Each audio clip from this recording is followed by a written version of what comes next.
Hello friend, good morning. MD Sagar classes में आपका स्वागत है। मेरे चैनल को सब्सक्राइब करें, शेयर करें और कमेंट करना ना भूलें। तो आज हम लोग हिस्ट्री से रिलेटेड हम लोग सिंधु घाटी सभ्यता के बारे में पढ़ रहे थे। उसी के अकॉर्डिंग हम लोग वैदिक सभ्यता के बारे में हम लोग पढ़े थे। पीछे अकॉर्डिंग वीडियो में हम लोग वैदिक सभ्यता के बारे में पढ़े थे। उसका कुछ भाग, वैदिक सभ्यता का कुछ भाग जो है रह गया था, जिसे इस तरफ से वैदिक सभ्यता के बारे में आपको समझाया जाएगा, जबकि उत्तर वैदिक काल के बारे में इस तरफ से बोर्ड पर समझाया जाएगा। देखिए, वैदिक सभ्यता से रिलेटेड ऋग वैदिक काल, जैसे ऋग वैदिक काल से जो क्वेश्चन यहाँ से बनता है, जिसके बारे में आज कुछ भाग जो रह गया था, इसके बारे में हम लोग पढ़ेंगे।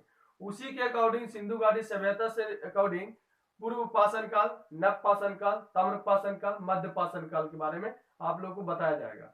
उसके ईस्वी के बारे में, जबकि उसके बारे में हम लोग पूर्व पाषाण काल, नव पाषाण के बारे में जो भी है काल, उसके बारे में आप लोग को पढ़ा दिया गया है।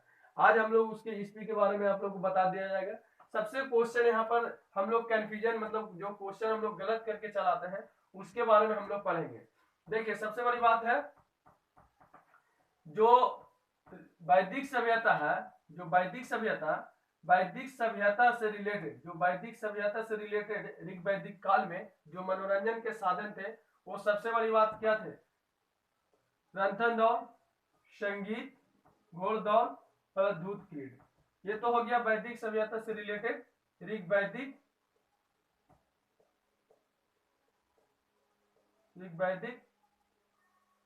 काल के मनोरंजन।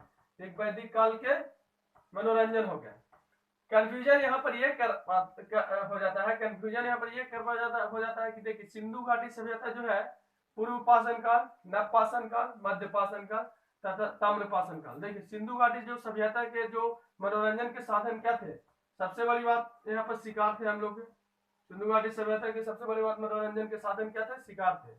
दूसरी बात क्या थे? मछली। उसके बाद पासा खेलना, उसके बाद पशु पक्षियों को आपस में लड़ाना। फिर चौपाल हो गया, एक चौपाल है, चौपाल। ये सिंधु घाटी सभ्यता के मनोरंजन के साधन है। हम लोग को यहाँ पर याद ये चीज करना है कि जो वैदिक सभ्यता के मनोरंजन के साधन, दूसरी बात जो सिंधु घाटी सभ्यता के मनोरंजन के साधन, ये चीज को हम लोग को नोट्स में लिखना है, ताकि कोई भी कंफ्यूजन हम लोग को ना हो, ताकि हम एग्जाम में गलती करके ना आए।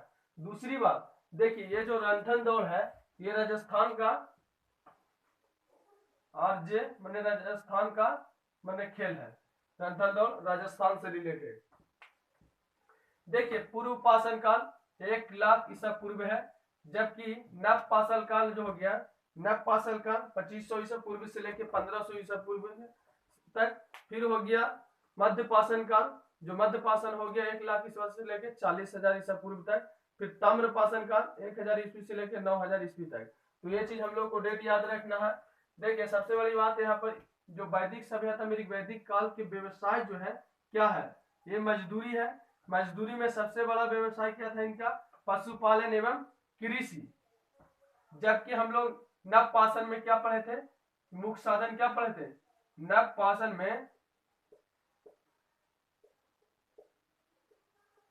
पाषाण काल में हम लोग पढ़े थे कृषि। क्या पढ़े थे? जो नव पाषाण काल में मुख्य रूप से उसके साधन थे, व्यवसाय के मुख्य साधन क्या थे? कृषि थे तथा स्थायी निवास था। तो ये चीज हम लोग जान गए, तो ये चीज कंफ्यूजन नहीं कीजिएगा। उसके जो है पशुपालन एवं कृषि जो हो गया मैंने वैदिक काल से रिलेटेड, जबकि कृषि जो है नव पाषाण काल में भी है, जबकि इनका व्यवसाय हो गया पशुपालन एवं कृषि, इनका व्यवसाय हो गया, जबकि उनका मुख्य साधन था। देखिए, इनमें धातु में वैदिक काल के धातु क्या है? लोहा, जिसे Fe कहा जाता है। इसका मुख्य नाम वैदिक काल में श्याम तथा आयाम नाम दिया गया है। ये चीज जाना है। ऋग वैदिक की नदियां, देखिए यहाँ पर क्वेश्चन ये बताता है, सबसे बड़ी बात कंफ्यूजन ये हो जाए कि ऋग वैदिक की जो नदियां है, सरस्वती नदी को सबसे पवित्र नदी के रूप में माना गया। सरस्वती नदी को सबसे पवित्र नदी को माना गया है। लेकिन यहाँ पर क्वेश्चन हम लोग गलती क्या कर बैठे हैं? क्वेश्चन घुमा फिरा के क्वेश्चन से पूछता है कि जो ऋग्वैदिक नदियां है उसमें से किनको एक बार, किनको 2 बार, किनको 3 बार, या किनको सर्वाधिक बार जो है मान्यता दिया गया है।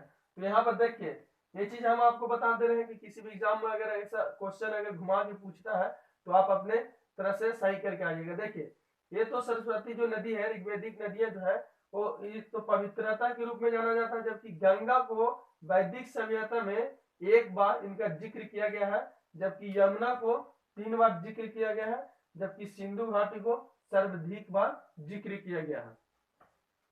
तो ये हो गया हमारा वैदिक काल से रिलेटेड कुछ बात। अब इसके कुछ भाग समझने हम लोग को पढ़ना यहाँ पर से ये है, हम लोग को पढ़ना यहाँ पर ये है उत्तर वैदिक काल। देखिए उत्तर वैदिक काल जो है 1000 से लेकर के 600 ईसा पूर्व, पहले 600 ईसा पूर्व। यहाँ पर क्वेश्चन दिया है कि यहाँ पर क्वेश्चन दिया गया है वर्ण। देखिए वर्ण के बारे में दिया गया है।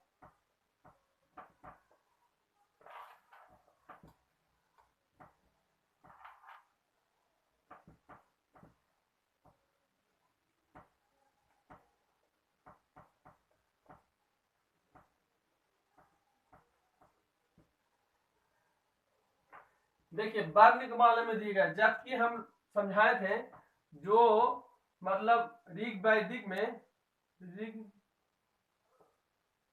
ऋग्वैदिक काल में 4 वर्ण थे। कितने वर्ण थे? 4 वर्ण थे। 4 वर्णों के रूप में बांटा गया था। पहला क्या था? ब्राह्मण। दूसरा क्या था? क्षत्रिय। फिर क्या था? शूद्र। ब्राह्मण, क्षत्रिय, शूद्र तथा एक जाति और था वैश्य।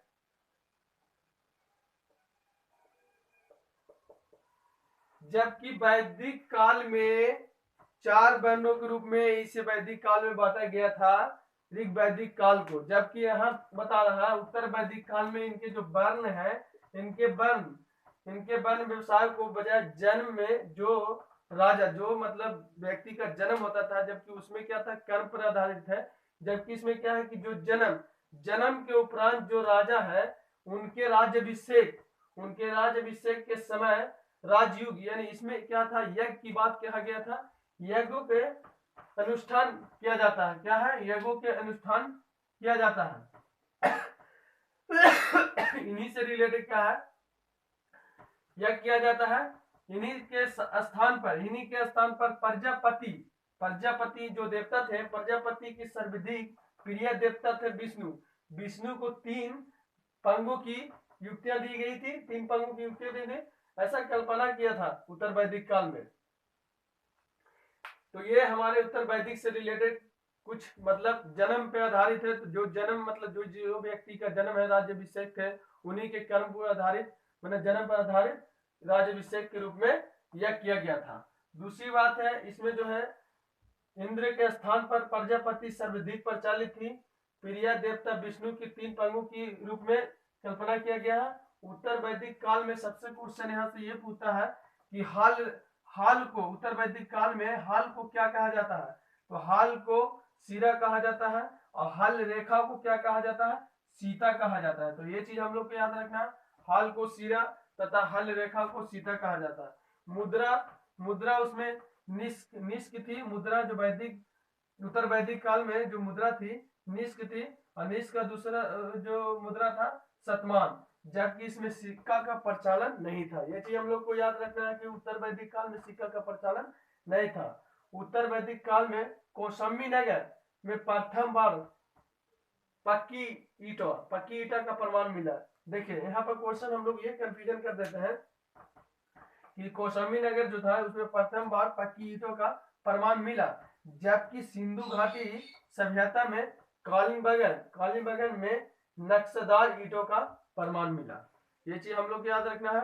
क्वेश्चन यहाँ से ये होता है कि जो उत्तर वैदिक काल में गोत्र नामक संस्था का जन्म हुआ था, ये चीज एकदम वेरी इंपोर्टेंट क्वेश्चन पूछता है। गोत्र नामक जो ये है, गोत्र नामक संस्था का जन्म किस वैदिक काल में हुआ? उत्तर वैदिक काल में, या फिर जो भी ऋग्वैदिक जो भी आपको ऑप्शन दे दे प्रश्न, उत्तर वैदिक काल में इसका मतलब जन्म हुआ गोत्र का। तो ये चीज आज का टॉपिक मेरा यही था। वैदिक काल में ऋग्वैदिक काल से रिलेटेड उत्तर वैदिक काल के कुछ मतलब भाग थे। और बैठे खुद वैदिक काल के कुछ भागते हैं। तो आज चलते हैं बच्चों, जो भी है आप अपने नोट्स पे लिखिए, समझिए, रिवाइज कीजिए। जब तक हिस्ट्री को रिवाइज नहीं कीजिएगा, एक से बार 2 बार टाइम नहीं दीजिएगा, हम आपके सक्षम नहीं है भाई कि आप कंप्लीटली कोई एग्जाम मतलब क्रैक कीजिएगा। आप एक रूप से एकदम अपने आप से तन से ये कीजिए कि हमको किसी भी एग्जाम को फॉलो करना है, किसी भी एग्जाम को हम क्रैक करेंगे अच्छा से, मन से। ऐसा नहीं कि भाई आप पढ़ रहे हैं, थोड़ा टाइम दे रहे हैं, नहीं कर रहे हैं। तो ये हम फाकी मारने के लिए आपके वीडियो भी नहीं आते हैं कि भाई आपको मतलब हम बात खाली करें, पढ़ाई नहीं। ऐसा मेरा सिद्धांत नहीं है। पहले नंबर पढ़ाई है ओनली, बात तो कभी भी कर लेंगे। तो इसलिए हम आपको आपके समझ यही कहते हैं कि पढ़ाई पर ध्यान दीजिए। और किसी भी एग्जाम को जब तक आप अपने आप से किसी भी एग्जाम में किसी भी मतलब तैयारी को जब तक अपने आप से तैयारी नहीं कीजिएगा, किसी भी एग्जाम में आप जो है सोचिएगा कि ये मतलब हम कर लें, तो नहीं, संभव नहीं है। कि आजकल सरकार नौकरी देना नहीं चाहती है, ये चीज हम लोग को बहुत जरूरी है कि आजकल सरकार जो है नौकरी देना नहीं चाहती है, जबकि सरकार चाहती है बेरोजगार बैठा रहे। तो चलते हैं बच्चों, थैंक्स।